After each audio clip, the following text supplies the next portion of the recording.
everybody. In case you're new here, I'm Jonathan Noble, divorce and family law attorney, and today we're going to have a mailbag question. Evan sends a question in and he says, why are divorces so expensive? That's a great question, Evan, and the typical snide answer is because they're worth it. But the more logical answer is because the laws are really difficult to navigate for the average person. And typically in any divorce, if you have a plaintiff and a defendant and they each have counsel, now you have four players trying to get to the finish line. And if one of the participants wants to derail the process, it's pretty easy to do.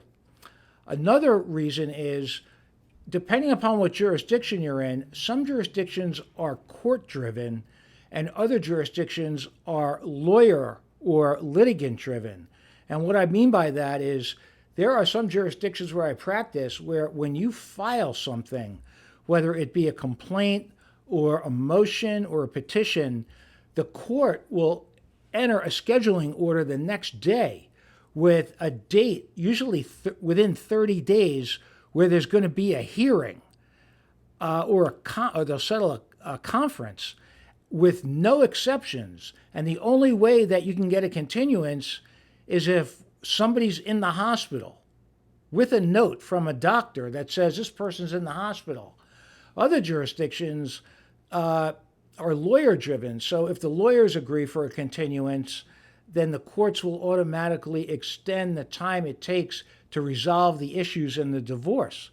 So there's good and bad to both. But if you're in a court-driven jurisdiction, they don't mess around.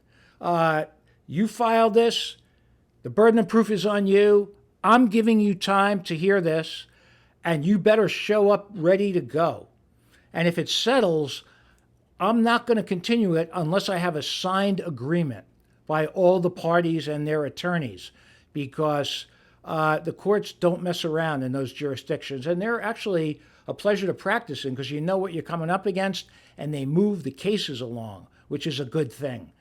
Another thing that drives costs is obviously if someone has unrealistic expectations or they want their day in court, it can just cause things to be dragged out, which is really not in anybody's best interest other than the lawyers who have a meter running. You know, they're billing in 6-minute increments or 12-minute increments, or you don't want that. You got to make sure that unless there's a really good reason to do extensive discovery or hire forensics or bring in witnesses, you should probably try to be settlement-minded. Now, if it's a huge marital estate and somebody's hiding assets, then you have no choice but to go down the rabbit hole in order to get an equitable result.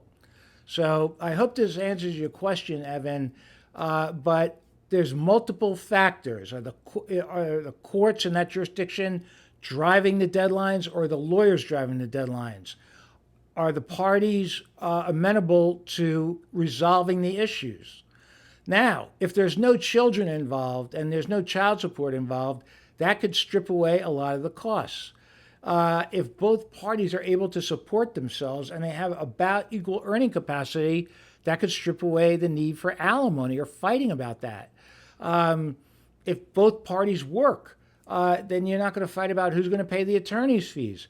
So a word to the wise, make good decisions before you get married if you do decide to get married. Explore the possibility of getting a prenuptial agreement properly drafted and executed. If in your jurisdiction, the courts will tend to uphold them. If the courts could set them aside or modify them, they're of questionable value. All right? Keep the questions coming. Share this with someone who's thinking about getting married. Be careful out there.